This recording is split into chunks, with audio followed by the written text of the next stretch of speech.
Let us pray. What we are not, make us.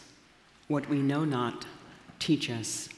What we have not, give us in the most precious name of God, Creator, Redeemer, and Giver of life, who is, who was, and who is to come. Amen.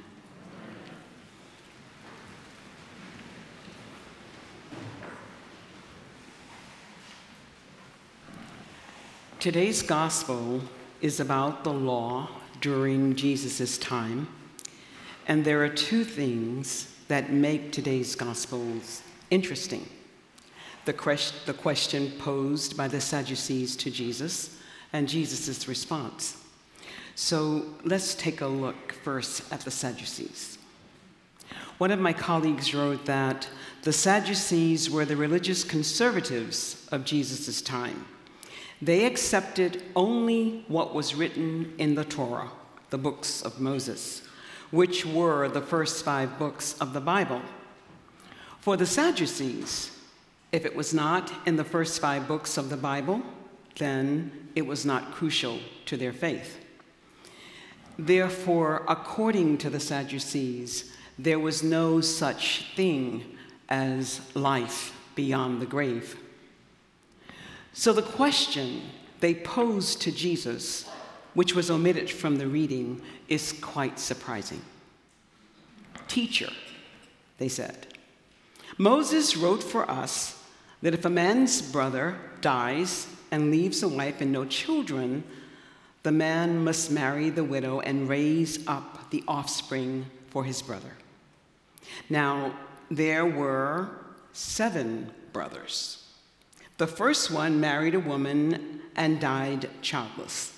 The second and then the third married her. And in the same way, all 7 died, leaving no children.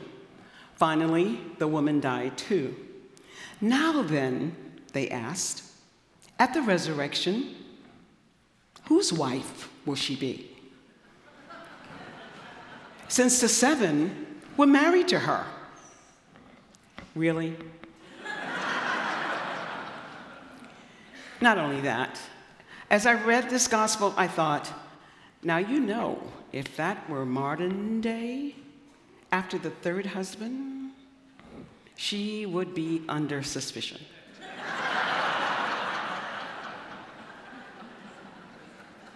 I've read this gospel many times. I've often asked myself why this story, especially in light of such a devious question. And my friends, while it's possible for us to be distracted by the question from the Sadducees about the 7 husbands, Jesus returned our focus to the heart of the issue. It's about living. Living. Jesus said, indeed, they cannot die anymore, being children of the resurrection. And the fact that the dead are raised in Moses himself showed in the story about the bush, where he speaks of the Lord as the God of Sarah and Abraham, the God of Rebekah and Isaac, and the God of Leah, Rachel, and Jacob. Now, God is God not of the dead, but of the living. For all of them are alive in God. So what does that mean to us during our time? How should we live? Because Veterans Day is tomorrow, we give thanks today for the courageous contributions of the men and women who served our country. And you will be given actions to take to acknowledge their continuing contribution. I shared this morning that when I awakened, I could not help but think about my deceased husband, one.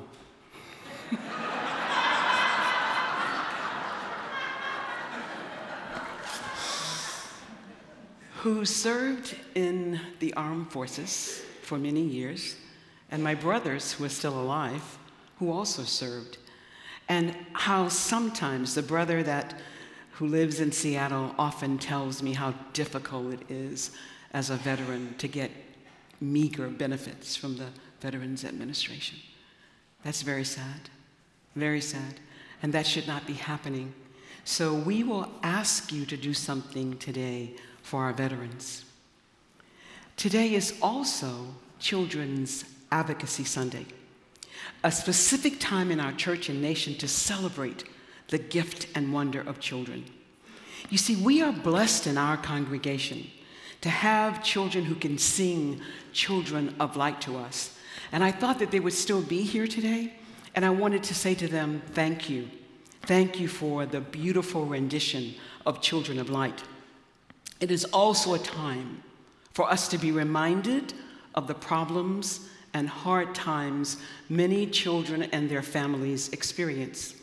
A time to look at how, with God's help, we can work tirelessly to change things for children so that every child has the hope that not only today, but also tomorrow is better for all of us. So today, we join our voice with thousands of other congregations across the nation to help beat swords into plowshares, ending the violence of guns and child poverty. That is the theme of the Children's Defense Fund's Children's Sabbath, that focuses on ending gun violence and on ending poverty that harms millions of children in our nation. In preparation for today's sermon, I learned that this is the 22nd year of celebration. The president of the CDF, Marian Wright Edelman, wrote to all participating churches, "You are bringing to life and putting into action a core conviction of each of our religious traditions that children are sacred gifts from God, and that we, as adults, bear responsibility for nurturing and protecting children, especially those who are poor, excluded, and most vulnerable." She also wrote, "The number of children and teens killed by guns just 1 year in America, would fill 134 classrooms of 20 students each." My friends, one classroom of 20 students each is too much. Did you know that the improper use of guns is the second leading cause of death among children and teens ages 1 through 19, and the #1 cause of death for Black children and teens? And what makes these statistics so staggering is that the last time I preached on Children Advocacy Sunday, which was 4 years ago, the primary concern of the CDF was poverty. And while poverty is still an issue, gun violence now takes center stage. There are so many stories about children and teens losing their lives to gun violence that I could share with you today. And if I did that, we would be here all day. So the questions are, what do we as people of faith do? How do we demonstrate the importance of taking action now? How do we encourage through our faith community that it is definitely about living? Mrs. Edelman continued with her action statement. It's time for every parent, grandparent, faith and community leaders to demand Congress to take action against gun violence. And as I read her action statement, I was reminded of the story of the rabbi and the soap maker who went for a walk together one day. As they walked along, the soap maker said to the rabbi, "What good is faith and religion? Look at all the trouble and misery of the world, after thousands of years of teaching about goodness and love and truth and peace and justice. After this after all the prayers, sermons, and teachings. If religion is so good and true, why do injustice, poverty, and violence continue? The rabbi thought about the question. She reflected that it was a question so many of us ask when we encounter suffering. What good is religion? What good is God? If all this pain, misery, and suffering still exist. The rabbi said nothing. They continued walking until she noticed a child playing. Then the rabbi said, "Look at that child. You say that soap cleans people, but look at the dirt on that youngster. Of what good is soap? With all the soap in the world, the child is still dirty. I wonder how effective soap is, after all." Of course, the soap maker protested. "But Rabbi, soap can't do any good unless it's used." "Exactly," said the rabbi. And so it is with what we learn from religion and God's love for us. They are ineffective unless they are applied and used. They are ineffective unless they are applied and used. So again, what significance does Jesus' response to the Sadducees hold for us during our time? How should we live? How do we put action into life? You know, at All Saints Church, I believe we have the capability to just not be soap makers, but also to encourage and help others use soap. Right? We have the opportunity to invite others and ourselves to live. I know you have heard these words over and over. Change the human race into the human family. I know you've heard them, and now I want you to believe it. Let us use our knowledge, skills, ability, and love to change the human race into the human family.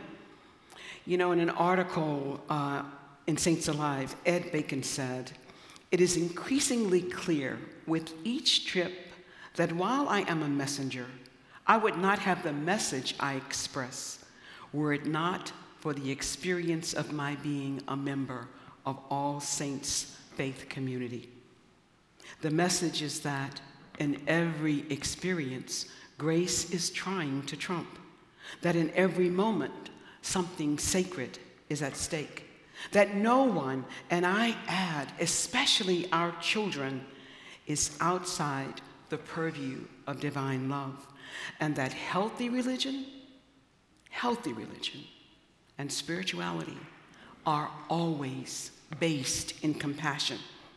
There is no experience where God's Spirit isn't requesting recognition. God not only dwells in everyone, God enters every experience. Many of you may remember one of our former clergy members, Abel Lopez. When Abel was still with us, he told the following story to the 1 p.m. congregation. He shared that his father had a method of engendering trust with his children as they got old enough through placing them in the top of a tree and encouraging the child to jump into his arms. So when it became Abel's turn, he too was placed into the tree where his father encouraged him to jump. Abel said, "My father stood below the tree and said, 'Son, jump, jump.' And I thought, crazy. He also shared that he questioned, why should I jump from this tree where I am safe and protected? However, as his father implored, son, I want you to trust me. My arms are wide enough. I am strong enough. Jump into my arms. Abel said he looked at his father and thought, well, maybe. As his father stood with arms extended. Finally, and he said this forcefully, with his eyes wide open, he jumped into his father's waiting arms. And as would be with Abel, once he jumped, the experience was so delightful for him, he asked his father to put him back into the tree. Now, following the story, Abel told the congregation, my father represents God to our faith community, the God of love that wants us to live, the God of love that wants us to jump into God's arms. I encourage you to remember the God of living with extended arms as we advocate for all of our children. I encourage you to remember the God of love with extended arms as we advocate for our veterans. This morning, as I was preparing for the service, I was listening to the news, and there was a father talking to one of the reporters about his son. And he said, my son was a veteran, and I miss him dearly. I don't think a parent should have to see a child die. He said, because the children are the future. And when a child dies, our future dies. And I remember a service that I did this week in which I spoke to a mother whose daughter had died. And she said to me, she was my only child, Zelda, and I don't know how I can go on. And I identified with her because I too am a mother of one daughter. And I'm not sure what I would do if she died. I know that my life would go on, but she is the future. Our children are our future, and we must advocate strongly and forcefully against gun violence in this country. When I read the lesson from Job, oh, that my words were recorded, that they were written on a scroll, that they were inscribed with an iron tool on lead or engraved in rock forever. I know that my Redeemer lives, and that in the end, my vindicator will stand upon the earth, and that after my skin has been destroyed, yet in my flesh I will see God. I myself will see God with my own eyes, I and not another. I was reminded of the opening sentences of every memorial that we do here at All Saints. And I thought, oh my goodness, I know those words. I may know them in a different way, but I know those words. They are familiar to me. And I also was reminded of what I do when I do a homily for a memorial service. You see, homilies are for the living. It's about living. So I want to share with you this morning, this afternoon, an excerpt from the Franciscan blessing. May God of the living bless us with discomfort at easy answers, half-truths, superficial relationships, so that we may live from deep within our hearts. May God of the living bless us with anger at injustice, oppression, and exploitation of children and all people, so that we may work for justice, freedom, and peace. May God of the living bless us with tears to shed for those who suffer from pain, rejection, hunger, poverty, gun violence, and war, so that we may reach out our hands to comfort them and turn their pain into joy. May the God of the living bless us with enough foolishness to believe that we can make a difference in this world, so that we can do what others claim cannot be done, to bring peace, justice, and kindness to all children and to those on the margins. The God of the living wants us to step out in faith with discomfort, with anger, with tears, with foolishness, while saying to us, "My arms are wide enough. I am strong enough. Jump into my waiting arms. Trust me and live." Amen.